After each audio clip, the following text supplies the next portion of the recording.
세상에 떠도는 기묘한 그 담들. 첫 번째 이야기. 처녀 귀신의 눈은 텅 비어 있었다. 제 친구는 천안에 위치한 대학교에 다니고 있습니다. 이번 겨울 방학을 맞아서 제 친구는 계절 학기를 신청한다고 했고 저에게 기숙사에 들어간다고 짐 좀 같이 옮겨달라고 했습니다. 저는 시간도 남겠다 해서 알겠다고 했습니다. 막상 가보니 짐이 꽤 많아 아는 분 차에 짐을 싣고서 대학교로 출발했습니다. 그분 사정으로 꽤 늦게 출발하게 되었고 막상 학교에 도착해보니 주변은 이미 어두워져 있었습니다. 10시 조금 넘어서 도착한 것 같습니다. 차주인께서는 담배 좀 사오신다고 학교 입구에 내리셨고 저한테 운전대를 넘겨주면서 하시는 말씀이 짐 전부 옮기고 나서 정문에 차 대기시켜둬라. 나 담배 사고 몇 개 피고 있을게 하시더군요. 저는 알겠다고 하고 기숙사까지 차를 몰고 가서 짐을 옮겨주고 있었습니다.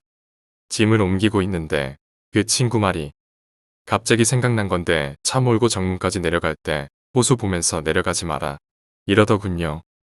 힘든데 응 이상한 소린가 싶어서 왜 그러냐 물었더니 선배한테 들었는데 호숫가에서 귀신 봤다더라. 이러더군요. 나이가 몇 살인데 귀신 이야기냐고 웃으면서 넘기려고 했는데 궁금해서 자세히 이야기해보라고 했습니다. 2학기 종강하고 선배가 기숙사 짐을 집까지 가지고 가려고 하는데 마침 담배가 떨어졌다는 거야. 그래서 학교 앞에 있는 편의점 가서 담배 하나 사고 나오는데 호숫가에 있는 의자에 웬 여자가 서 있었다는 거야. 그래서 그냥 담배 하나 빨면서 멍하니 여자 구경하고 있는데 여자가 선배 쪽을 쓱 하고 흘겨보더라는 거야. 근데 선배가 무서워서 차 타고 전속력으로 학교를 빠져나갔다는 거야. 뭐? 흘겨봤는데 왜 도망가? 그거 구라 아니야? 라고 물으니 친구가 답했습니다. 근데 흘겨보는 게 마치 의보처럼 그 뭐냐? 뚝뚝뚝 끊어지는 것처럼 움직였다는 거야. 친구는 고개를 갸우뚱거리면서 아 모르더라. 뭔가 더 말해줬는데 내가 기억이 안 나네. 이러는 겁니다. 전 대수롭지 않게 여기며 짐을 옮겨줬습니다. 짐을 거의 다 옮겨주고 술 한잔하고 여기서 자고 내일 가라는 말에 그럼 내려가서 차 돌려주고 온다고 말하고 차를 몰고 정문까지 갔습니다. 차를 몰고 내려가는데 저기 정문 편의점 방향에서 차 주인 아저씨가 헐레벌 뛰어오시는 모습이 보였습니다. 제가 속도를 멈추고 길가에 차를 세우자 거의 곧바로 차에 아저씨가 타시면서 불어야 삑하라고 이러면서 연신 소리를 치셨습니다.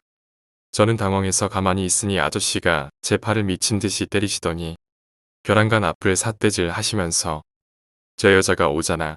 저기 오잖아. 이러시는 겁니다. 저는 영문을 몰랐지만 아저씨의 말대로 일단 후진을 밟으면서 기숙사 근처까지 갔고 기숙사가 보이자 아저씨께서는 차 문을 열고 후진하는 차에서 내리시면서 아픔보다는 두려움에 가득 찬 눈빛으로 기숙사로 미친 듯이 내달리셔서 아직 기숙사 문 밖에 있던 컴퓨터를 옮기던 친구에게 달려가셨습니다. 저는 주차하고 불안한 눈빛으로 아저씨가 가리키던 방향을 한번 본 다음 친구 방으로 갔습니다. 방 안에 들어가 보니 아저씨가 두려움에 빠진 표정으로 벌벌 떠시며 이불을 뒤집어 쓰고 계셨고 제 친구와 친구 선배가 그 아저씨한테 왜 그러냐고 물어보고 있었습니다. 아 김씨 아저씨 왜 그러시는데요? 뭐가 온다는 건데요? 뭘 보신 거예요? 누가 쫓아온 거예요? 아저씨는 계속 두려움에 떠시다가 조금씩 입을 여셨습니다. 내가 담배를 사가지고 나오는데 옆에 호수가 있더라고. 그래서 시간이나 때울 겸 호수에 있는 벤치에 앉았는데 교회 건물 보고 있는데 그게 한번 몸을 떠시곤 다시 말을 이어가셨습니다.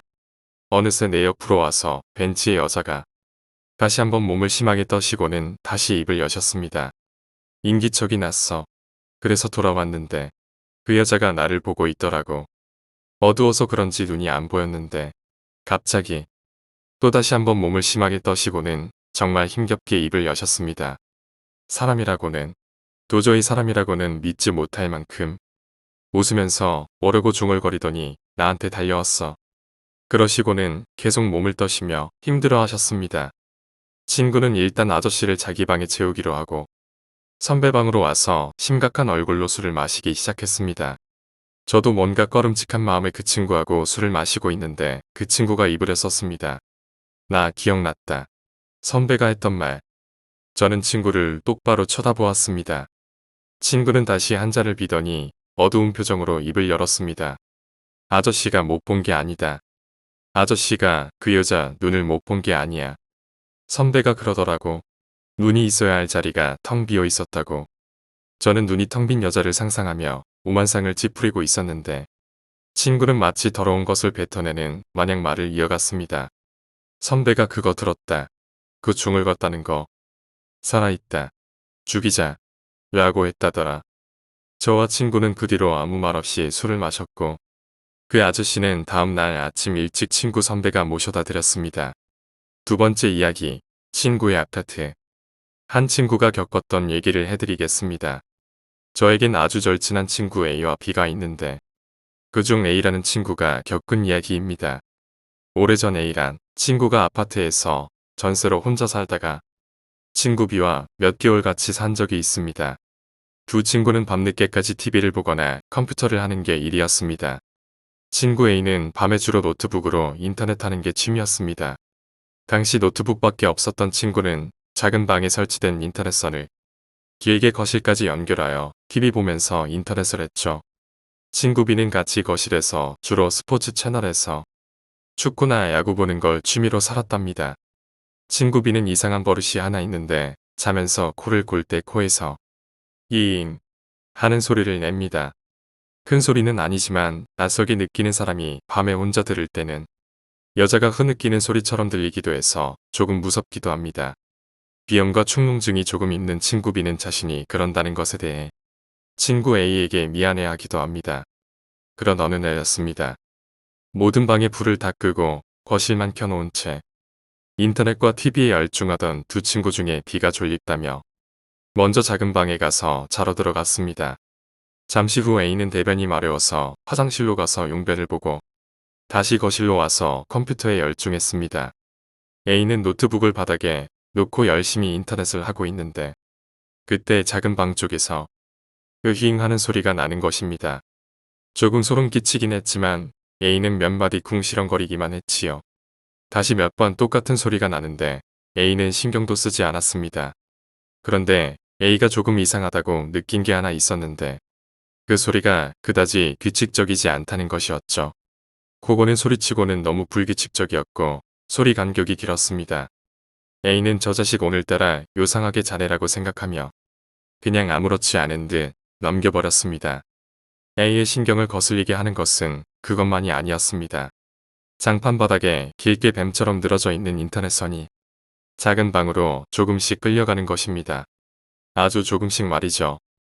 A는 B가 전선을 몸에 휘감고 자는 줄 알고 선을 잡아 자기도 힘을 주어 잡아당겼다고 합니다.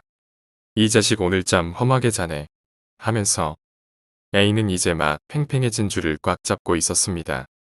혹시 인터넷선이나 노트북에 이상이라도 생길까 하는 걱정에 A는 선이 더 이상 끌려가지 않도록 단단히 잡고 작은 방 쪽으로 쪼그려 앉은 자세로 엉금엉금 기듯이 갔습니다. 작은 방은 현관 쪽에 붙어 있는 방인데 어두운 작은 방에 거의 다다랐을 쯤이었습니다. 갑자기 현관 문이 열리는 것입니다. 친구 B였습니다. 너 뭐하냐?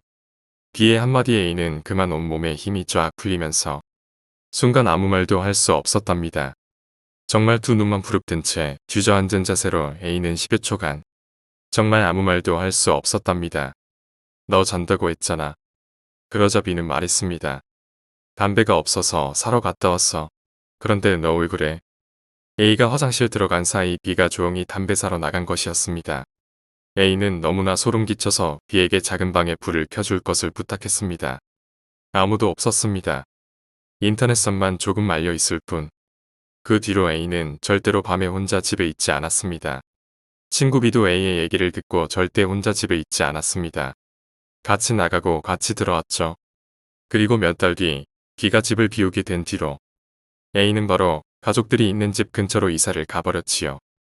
오늘 이야기는 여기까지입니다. 오늘 이야기가 재미있으셨다면 구독과 좋아요, 댓글 부탁드립니다. 댓글은 저에게 큰 힘이 됩니다. 감사합니다.